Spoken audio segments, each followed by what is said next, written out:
Assalamualaikum warahmatullahi wabarakatuh. Hari ini kita akan membahas soal tentang vektor ya, sebagai persiapan menjelang PTS nanti. Jadi untuk vektor ini kita akan lebih sering-sering bahas soal seperti ini. Bisa jadi saya share videonya di Telegram, atau kalau dalam size besar saya share-nya di YouTube gitu.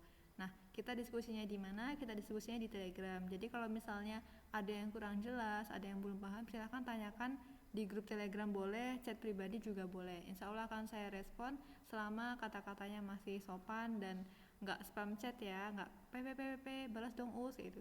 Tapi tunggu aja, insya Allah akan saya balas gitu. Nah, kita mulai dari bahas soal nomor 1 ini ya. Soal ini ada di buku Erlangga, bagi yang bukunya udah sampai di rumah, silakan dibuka aja bagian vektor, terus bahas soal, dia di bagian contoh soal. Pertama, tentukan resultan vektor perpindahan dengan menggunakan metode grafik dari pernyataan berikut. Ingat ya, kalau metode grafik itu maksudnya metode yang digambarkan, dia menggunakan gambar. Contoh, kita suruh mencari resultan vektor, resultannya 10 yang A, 10 km ke timur, 20 km ke barat, dan 7 km ke timur. Maksudnya kalian suruh menggambarkan garis yang menggambarkan dia itu bergerak 10 km ke timur dan 20 km ke barat dan 7 km ke timur. Kalau ada soal seperti ini, ikuti instruksi urutan langkah yang dikatakan di kalimat. Pertama, 10 km ke timur. Berarti kalian gambarkan garis yang menggambarkan 10 km ke timur. Tapi tentukan dulu titik awalnya. Misal ini. 10 km ke timur, gambar ke sana. Set, udah, gambarkan vektor, ada anak panah ya. Ini badan panahnya atau batang panahnya, dan ini ujung panahnya, ini pangkal panahnya. Terus kemudian yang kedua 20 km ke barat. Meskipun titik awalnya tuh di sini, tapi kalau kalian udah bergerak 10 km ke timur, udah ke sini set. Nanti 20 km ke barat berarti mulainya dari ini, dari yang saya tunjuk, dari titik ini. Bergeraklah 20 km ke barat. Kenapa gitu? Karena dianggapnya kalian sudah tidak di posisi titik awal, tapi kalian sudah bergerak 10 km ke timur. Terus 20 km ke barat, bergerak ke sini. Terus katanya lagi 7 km ke timur gitu ya. Nah, dari titik 20 km bergerak 7 km ke timur. Set dan stop. Yang ditanyakannya adalah resultan perpindahan. Perpindahan itu adalah perubahan titik awal ke titik akhirnya di mana. Nah, itu kenapa pentingnya saya suruh menentukan titik awal. Titik awalnya kan di sini. Setelah kalian ikutin langkahnya 10 km ke timur, 20 km ke barat, 7 km ke timur, maka titik akhirnya jadi di sini. Maka perpindahannya yang dihitung adalah perubahan posisi dari titik awal ke titik akhir. Setelah kita hitung, ternyata ini perubahannya sebesar 3 km. Nilainya negatif atau positif? Nah, kita lihat titik awalnya di sini. Terus akhirnya ada di sebelah kirinya titik awal. Berarti dia negatif 3 km gitu. Jadi nilai positif dan negatif ditentukan dari kemana arahnya berpindah. Arahnya sangat penting. Kalau dia geraknya ke kanan berarti nilainya positif. Kalau geraknya ke atas nilainya positif. Kalau geraknya ke samping kiri nilainya negatif. Geraknya ke bawah nilainya juga negatif. Nah, sekarang dari titik awal dia bergeraknya ke kiri terhadap posisi akhirnya, makanya nilainya negatif 3 km gitu.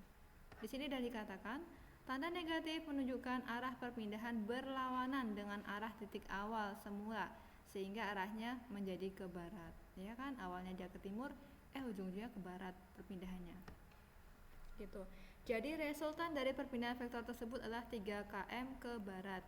Meskipun di sini tuliskannya negatif 3 km, tapi menyatakan hasil resultan vektor adalah nilai tanpa negatifnya, langsung 3 km.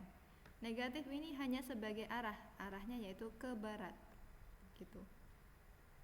Oh ya, kalau di vektor kita menentukan utara, timur, selatan, baratnya berdasarkan tanda plus kayak gini. Buat tanda plus, terus utaranya itu yang atas, selatan itu yang bawah, timurnya yang kanan, baratnya yang kiri.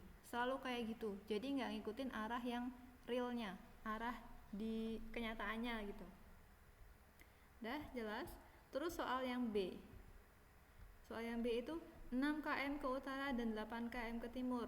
Berarti kan harus gambarnya gimana? Ke utara berarti ke atas, ke utara 6 km. Ke timur 8 km, berarti ke timur 8 km. Gambarkan dari titik awalnya ini. Tuh. Sebenarnya ya, gambarnya kayak gini, 6 km ke utara dan 8 km ke timur. 6 km ke utara, gambarkan. Saya ke sini. Anggap lurus ya. Nah, terus ini 6 km-nya. Terus katanya 8 km ke timur. Dari titik ini tadi, kan ini titik awal nih, titik awal. Kalian udah bergerak sampai sini, 6 km ke utara dan 8 km ke timur. Tambahin ke sini. Udah bengkok. Nah, misal kayak gini ya. Ini 8 km ke timur. Terus ditanya berapa resultannya? Resultannya itu berarti ya ini dari titik awal ke titik akhir. Ini berapa panjangnya? Gitu. Jelas? Jelas ya. Kalau di matematika keilang. Biarin lah. Kalau di matematika, resultan itu atau bentuk gambar yang tadi, yang segitiga tadi, itu diselesaikan dengan cara Pythagoras. Di vektor pun sama, karena dia membentuk sudutnya siku-siku. Tadi gambarnya kita kayak gini ya, ini ke atas, terus lanjutannya ke sini. Membentuk sudut siku-siku. Resultannya berapa? Nih. Resultannya diselesaikan dengan Pythagoras. 6 kuadrat tambah 8 kuadrat, dihitung-hitung, ternyata resultannya 10 km. Lalu kalau ditanyakan arahnya kemana gitu. Nah, menentukan arah itu pakai tan alfa. Tan alfa sama dengan Q per P. Ini Q, ini P. Atau 6/8. Ini hasilnya salah ya. Harusnya dia sudutnya 36 derajat. Salah ini. Gitu. Jadi, besar resultan perpindahan vektor tersebut adalah 10 km dengan arahnya 36 derajat. Gitu. Jelas? Oke. Sampai di sini ada pertanyaan? Gak ada ya. Sebenarnya vektor itu mudah asal kita pegang konsepnya. Lagi, apa sih gunanya kita tuh belajar vektor? Gunanya buat GPS ini. Sering kan pakai maps, kok bisa sih tahu jarak dari Kulon Progo ke Jogja itu berapa menit?